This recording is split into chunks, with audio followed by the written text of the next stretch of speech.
Hello,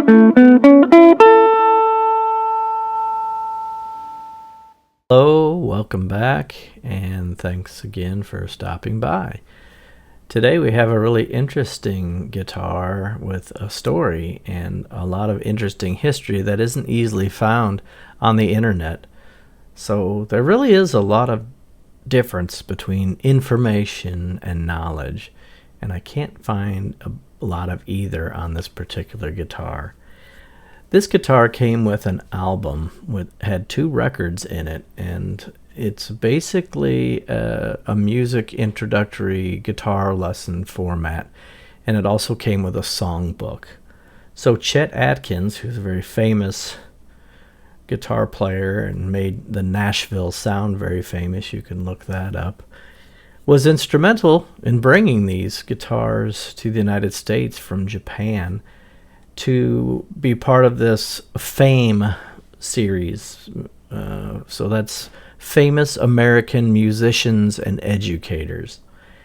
And as I understand it, they went to elementary schools across the United States and introduced this program, which included a guitar and this double album, as well as a songbook that came with it to teach you how to tune your guitar, first of all, and then how to play some songs and read music.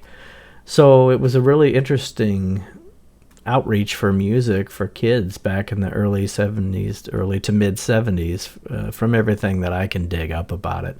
Looking for viewers to provide some insight on this program, and if you are my age and were in elementary school in the mid 70s, maybe you know about this program. And here's the back of the album, which has his signature on it. I don't have a copy of the songbook, but here's a picture of the songbook that accompanied the record along with the guitar. And you can see that it references the same songs that are in the album and provided here, so you can read along as you play along with the music. Now, the way I found this was my good friend and band leader Freeman had the one on the left, and he was showing me all his many guitars, and I was really intrigued by this one, especially the built-in pickup that was provided with it. And I played it, and it played and sounded really nicely. And it wasn't long after that I was out in his workshop during break, and I noticed that he had another one hanging up above the workbench, and it was in disrepair. It was missing a knob, it was missing the strings, it was missing all the tuners, and I inquired about it, and I ended up buying off of him for a very fair price. And so these are the 2 guitars side by side, just kind of a comparison. You can see that his is in a lot better shape, but he has a really interesting story about his, and I'll yield that story in a moment. But it's just a really interesting pair of guitars, and the program in general is just really cool. And these guitars sound really beautiful. So I'm going to let Freeman talk about the story behind these 2 guitars and how he got it. You'll have to excuse the background noise, as his wife Bonnie was mowing at the time, as well as his dog was barking and whining to get into the room that we were talking in. So without further ado, I'll let Freeman talk about this guitar. Tell us about the FAME Acoustic. Okay, this guitar here I purchased when I was about 19. Don't know exactly where I got it because that's a long time ago.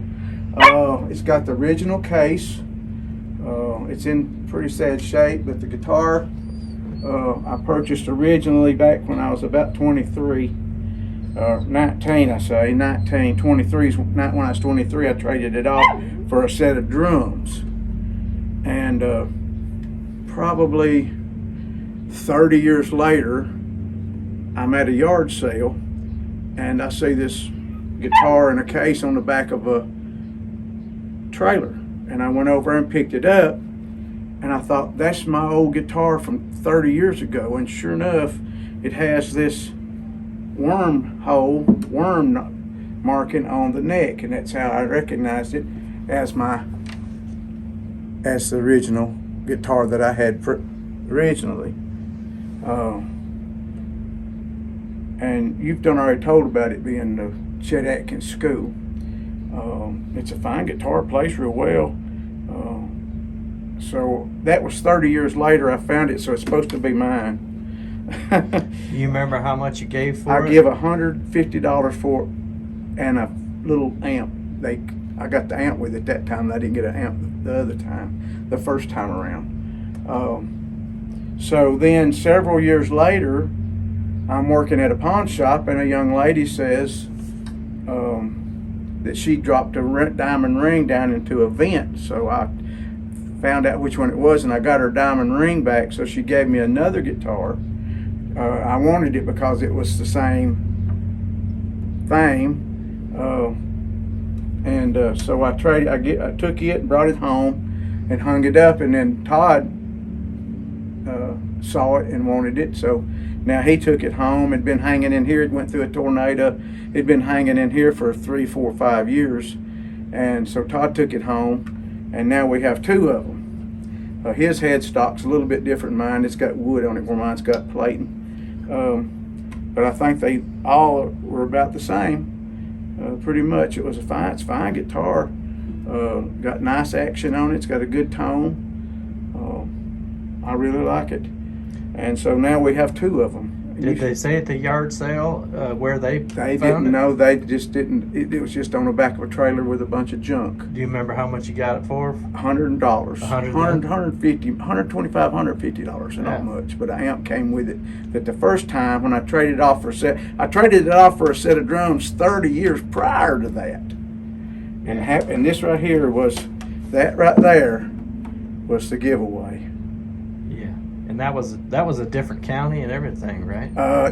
Yeah, I traded in Shelbyville at the record shop. It was the record shop in Shelbyville is where I traded it off for a set of drums. Yeah, they used to have musical instruments, right? Yeah, to play in that band. It's in that picture there. Where was the yard sale that you saw? On the old Tullahoma Winchester Highway. Good timing, I With guess, the original case. It's coming all to pieces. Yeah, check that case out. That's the original Fame case. Yeah, it's the original case. It's seen better days, but it's still protecting the guitar. It is. It went through a tornado back in 18 and survived, as all the others survived. And this is you can go back and look and see. There you go. Yeah. Thanks for sharing that story, and thanks for setting me up with that other twin guitar. Yeah, we're gonna see if we can't find some more folks that's got them. I don't know how many. Video. I don't know how many were built for the school, but this serial number here is 009673. I just looked at my serial number today, and I'll mention. I'm thinking it's a 40 something 47. I can't. Yeah, 03 something. I'll make sure I mention it. That's it. Thanks, Freeman. Isn't that interesting how guitar can kind of find its way back into somebody's possession after 30 years or more? There's a lot of great stories out there of guitars kind of finding their owners and vice versa. So you can see those pearloid markers, cover-ups for those screws on the bridge are missing from mine. I think I'll replace those. Interestingly, this guitar did not have side fret markers, so I actually experimented and put those on to both of our guitars, which I thought, if you're going to give this to a beginner guitar player, it should have side markers on the binding there. And here's the back, which is really quite lovely. It's rosewood, at least from what I've researched. And it has a mahogany neck, rosewood fingerboard, pearl dot inlays, and natural finish. Spruce top, of course. And there's that cool Fame logo.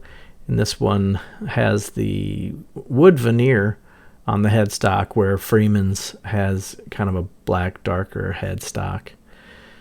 And there's the ping tuners that I put on. You can see it's had at least 2 different other kinds of tuners on the guitar, but the wood grain on this is just really great. And as we go down the rosewood fretboard, I want to say again that we're really looking to see if anybody knows more and can shed some light and insight into the Famous American Musicians and Educators program, especially if you've been through it. I'd love to talk to you about it and at least get some more information. So please leave a comment, and let's take a listen to some samples from some of these records, which I think are very interesting and nostalgic.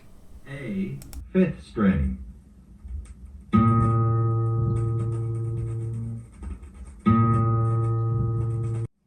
It is important that your guitar be in tune when you play it.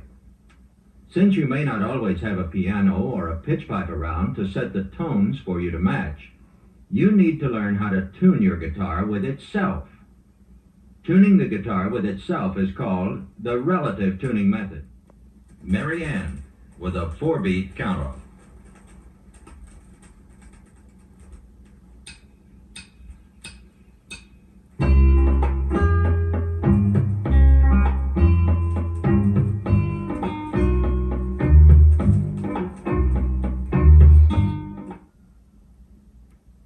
Goodbye, my lover, goodbye, with a 4-beat count-off.